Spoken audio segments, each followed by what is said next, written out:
Welcome back to my channel, the best place for millennial professionals to bring positive change to their careers. Now in this video, I'm going to weigh the pros and cons of getting a PhD from Oxford for working in academia. So if you want to learn whether a PhD from Oxford is good for working in academia and what are the pros and cons of it, then stick around. Hi, I'm Dr. John Tam. I'm passionate about bringing positive change for people in their careers. And so if this is what you're interested in, then click the subscribe button and hit the notification bell so that you can receive regular updates for videos that will help you in your career. So without further ado, let's weigh the pros and cons of getting a PhD from Oxford for academic life. So I want to give a quick disclaimer that in this video, I'm looking at the question, is it worth it, from the perspective of the social sciences. So my PhD is in sociology in the social sciences, and in Oxford, we have 4 divisions, right? One division is in math, physical or life sciences, that's one division, and then there's another one that's on the medical sciences, and then there's one that's in the humanities, and there's one in the social sciences. I can only comment on this from the perspective of the social sciences on whether it's worth it or not. So here are the cons of getting a PhD from Oxford in the social sciences if the purpose is to work in academia. So the first major con that I can think of, and I think pretty much everyone would agree at Oxford, is funding, right? And the funding is a major issue because you need funding to do research. Now, in the social sciences, a lot of times if you're doing quantitative work, you're working off data sets, or if you're doing qualitative work, you really gotta get out and do your own field work, conduct your own interviews, do your own ethnographic observations, and whatever means that you are doing it in. But basically, you need money to get work done. Now, it's not like in the hard natural sciences where you need a lab and all this equipment and all these chemicals and all this other stuff, all this gear to do this research. In the social sciences, you really don't need that much money. The problem is there's really not a lot of money floating around. So I went to look at different funding sources for my research when I was there. So in Oxford, there are several funding opportunities, right? You can get funding from your college, you can get funding from your department, you can get funding from external grants or some foundations or whoever is willing to sponsor you to do your research.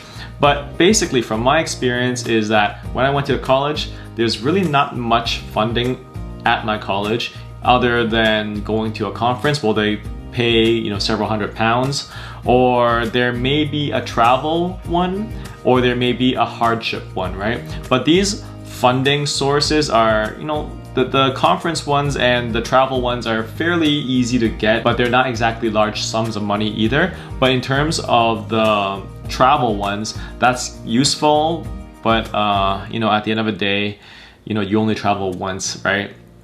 To do that field work. And in my case, I flew to China to do my field work. But yeah, basically there wasn't a lot of money around. Now, if I went to the Department of Sociology, and I asked, is there any funding available and so on, there's basically zero, nada. It's like, no, we don't have anything here. And so, yeah, I asked every year that I was there, and pretty much every year there was no funding. And then, okay, I went out to look for external funding, and yeah, there's external funding in different places, and you gotta compete for them, and you gotta write in proposals and ask for the grant and so on. And so that's a different animal. But I'm just saying, in-house for Oxford, there's not a lot of money around. And when you're living in the most expensive city in the UK, which is Oxford, and the rent is crazy and the food is expensive and everything, every little bit counts. So that was a major drawback in terms of the funding. And I have friends who are in Harvard and other universities, other Ivy Leagues or R1 universities across the US, and pretty much their PhD students, most of them are given the full ride. And if my memory serves me correctly, I came across a paper once where Harvard actually has so much funding that it's like several times over all the universities in the UK put together. And I don't remember which paper I saw it from, but I'm pretty sure I saw that because it's something I've been telling people, for the last few years, right? And so American universities are funded much better than Oxford. In addition, in the American university, there are a lot of teaching opportunities as well. So if you are a PhD student, you are kind of expected to teach, you're expected to do RA duties or TA duties and so on, and it's pretty much allotted to you as part of the funding, as part of the full ride, right? You have these responsibilities. But at Oxford, there's really no teaching opportunities unless you really seek them out or unless there's a real demand for it. And even if there are teaching opportunities, the pay isn't like, it's nothing close to a full ride. So that's another major drawback of Oxford, right? Once again, it goes back to the funding issue. Now, one of the good things about Oxford is that its PhD is, you can get it done in 3 to 4 years. Like most people get it done in 4 years, right?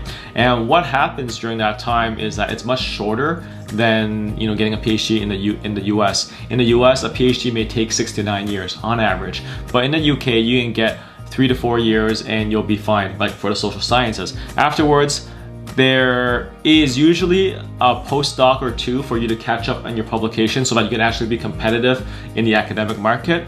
And so after a PhD at Oxford or DPhil at Oxford, it usually takes another 1 or 2 postdocs to get those publications up to par to land in a tenure track position. Yeah, so it's quicker, but with 3 to 5 years of the lack of funding and lost opportunity costs. So before I went to Oxford, I was working a job that was raking in around 70 to 80 grand as a teacher, right? And pretty much, yeah, at the end of the day, you lose 3 to 5 years of that on top of the tuition fees. Now, the tuition fees in Oxford is cheaper than that of the US, but like I said before, the US gives you a full ride most of the time. And Oxford, unless you're able to secure funding sources, you're paying for it out of pocket. And so there's also that as well. And it depends on your funding situation.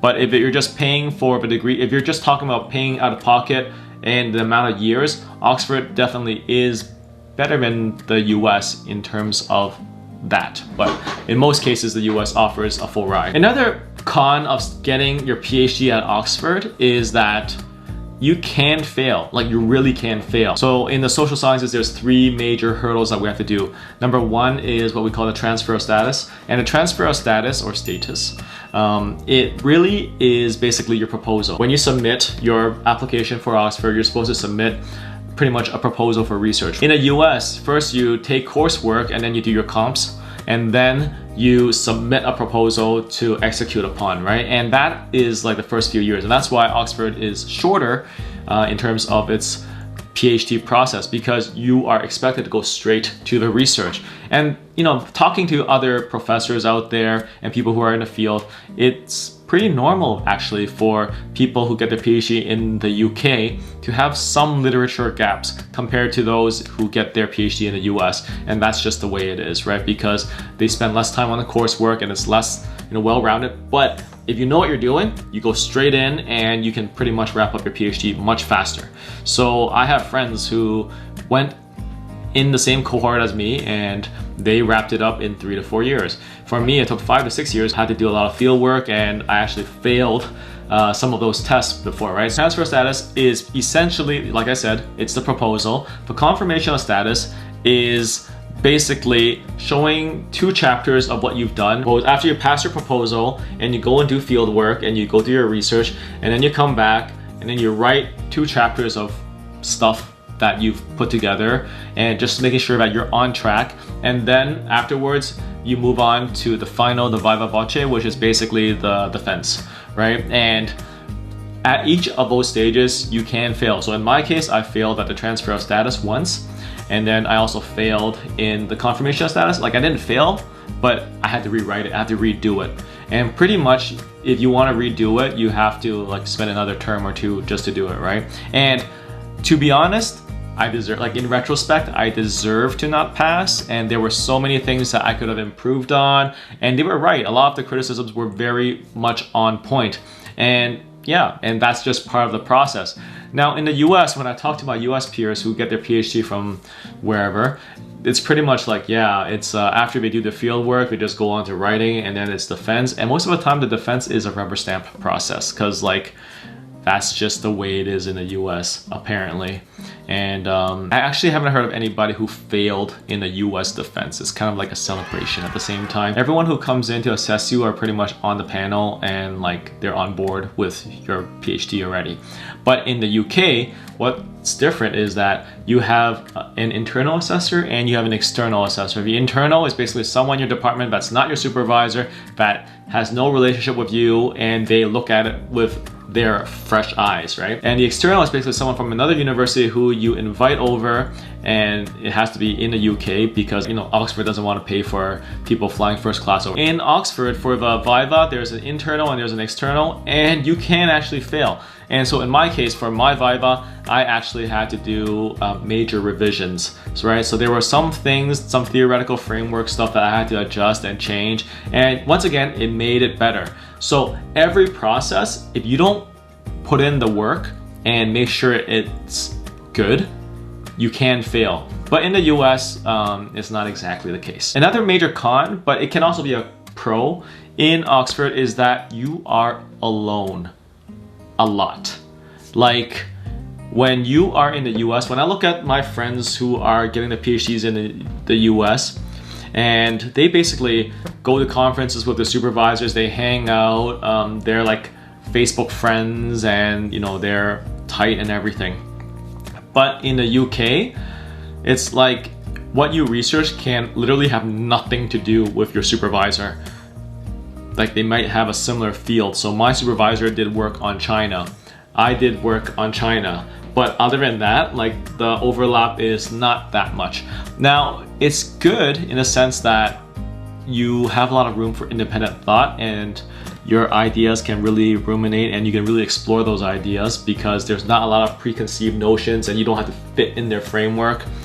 And you also don't have the problem of, like, you know, fighting for publications and all that stuff that you hear in the US. But one of the things is that, well, what if you go astray, right? What if you go off in the wrong direction? And so that's actually a problem. The departmental culture, just the culture in general, is much more independent. And that's one thing that is quite different. But you know, if you are great at working independently, you don't need a lot of hand-holding, you don't need a lot of guidance, then that totally works for you. So in terms of the job prospects of coming out of Oxford, there's really no advantage at all compared to graduating from other top institutions. So other R1 universities or even R2 universities, right? If you graduate from Oxford and your publication record is not stellar, you still need to put in those years to get those postdocs, to get those publications out, and so on. The brand name Oxford, yeah, it sounds great on the outside, but when it comes to actually landing a job, it's just one variable amongst many others. And the most important variable is, are you publishing? Is your research relevant? And are you getting funding? Are you able to secure a lot of funding? And basically, that's what's important if you want to do well in the academic job market. So those are the cons, and if any of the cons resonate with you or you've heard of something else, I'd love to hear what you think about what the cons are. So leave a comment below and let me know, because this is honestly a very honest take on my experience at Oxford. Now let's talk about the pros though. There's a lot of pros as well. And I think one of the most relevant pro at Oxford is that it's a top-tier research institution and you get a lot of amazing speakers. Like, I've lost count of the top-tier people that come through Oxford and give talks, and you can literally just walk up to them and start talking to them. If you know that they're coming beforehand, you can grab a coffee with them and you can just, you know, just chat and make that connection. And that's really one of the major advantages of going to Oxford, because there's a lot of top-class, world-class scholars going through this place. Another thing is that your network that you're building amongst your peers is very stellar as well, because I mean, yeah, it's Oxford and people are used to being excellent, right? And so I guess the phrase I'm thinking of is excellence is a habit. And for anyone to be at Oxford, excellence is generally a habit. And honestly, when I was there, some people look at my working habits and they're like, yo, this guy is like, why is he so chill? And I'm like, I failed 3 times, right? Well, I didn't fail 3 times. Well, I had to redo each step like pretty much every time, so I wasn't obviously like the second coming of Einstein in the social sciences or something. It's, yeah, clearly some very excellent people around me, right? So I have friends who graduated from Oxford. They went to university when they were like 15 years old and something like that, right? Or they skipped whatever grade, or they got their PhD when they're 20, or like there's a lot of these types of people there. I'm definitely not one of them. Being in this network and you talk to them, right? It's like bam, bam, bam. The conversations move so fast and it's like so stimulating and the ideas are just amazing that, yeah, that's like you really are at the forefront of research and a lot of bright minds around you. And it's super awesome to be there and just to hang out with people and talk to them. And it's also a very international city. And when people say like Oxford's like the UK, it really isn't. It's actually like the microcosm of the world put together, because everyone is just so diverse. Everyone comes from a different background, different country, and just talking to them, it's like, wow, different walk of life. Your eyes just open. Like the world just suddenly gets so much bigger. And that's another amazing thing for living in Oxford and just hanging out with people and doing your PhD there. The third major pro is that you are really at the forefront of research in terms of like cutting edge or even bleeding edge technology. And it's not surprising when I saw the news that Oxford is coming up with a COVID vaccine. It's like not surprised at all, because everyone is just doing their own thing and they're really good at what they do. There's really not a lot of groupthink that's happening there. And like as opposed to the US, if your theoretical framework or your idea does not fit the department, you actually get ostracized and you actually have a hard time fitting in, and then you can actually, you know, just leave the department. But in the case of Oxford, you know, in terms of the balance of power, it's much more objective. And when I say that, I mean, so in Oxford, as a PhD student, you have the college and you also have the department. And what the college does is the college is your community and the department is where you do your research and you do your work, right? Now, sometimes the department may have things that they don't like about what you do, right? They don't like it. If they don't like your research, or there's some problems with the research, or they think you cross some line or whatever. And in those cases, if that happens in the US, you're done for. But in Oxford, what happens is that your college can then have people vouch for you and stand up for you and tell the department, like, no, we're gonna need to review this. We need to have the proctors come in to review this. And the proctors are pretty much an independent body of scholars who look at your stuff, right? And pretty much adjudicate situations which there's conflict for. And essentially that's what an amazing thing about Oxford is that, yeah, they really do support independent thought. Another amazing pro of studying at Oxford is that there's really no lack of resources. I never felt there was a lack of resources. Yeah, sometimes there were some hurdles or hoops I had to jump through where I had to like access a book or get that resource, and you can't really take the books out of the Bodleian, which is the library, and that is kind of annoying. But at the same time though, I really was not lacking any resources. However, I do have to say, compared to the Ivy League, so I got my master's at Penn, and one of the things is that in the Ivy League universities, they actually share a network of books. So they have like literally vans that drive between the different universities, and the libraries of all the Ivy League universities are available to one another. In addition, in the case of Penn at least, pretty much everything within Pennsylvania or within their network of universities, I could also access their libraries and get those books shipped to that library, and I can just pick it up as well, and I could just keep it at home for as long as I want. Meanwhile, Oxford, I could only access the books in the library. So if I'm to make an objective statement, it's like, yeah, the resources at the Ivy League universities are much better and much more accessible than that of Oxford. But at the same time, you know, I'm not complaining about Oxford because I've also studied at other universities, and yeah, I mean, those, you know, there's always a book or two missing. When I was at Penn, there was like everything was available. At Oxford, most things were available, and if I need to get something, you just need to be resourceful, and it's definitely possible to get it. In terms of the job market, graduating from Oxford, one of the major things is that, yeah, if you want to get into an R1 university for research, like I said before, you need that research, you need the publications, and you need the grants. But if you want to go to a teaching university or university that's not R1, not like top tier, then yeah, Oxford definitely is an amazing brand to throw around. And like, yeah, I graduated from here, let me teach here. And I could say that it served me quite well in terms of finding teaching gigs and it's super easy to find teaching gigs with an Oxford PhD. However, if you want to become a tenured faculty member and all that, once again, it comes down to your publications, research, and so on. So at the end of the day, it depends on what you want to do with your PhD. And that's why when you ask the question, is a PhD from Oxford worth it? It depends on what you want to do with your life. It depends on what you want to do with that degree. And essentially, that's my take on the pros and cons. I would say the pros definitely outweigh the cons. If you're able to secure the funding bit, then pretty much Oxford is amazing. However, the funding bit is also the biggest problem. So if you can't get that addressed, then it's also a major struggle.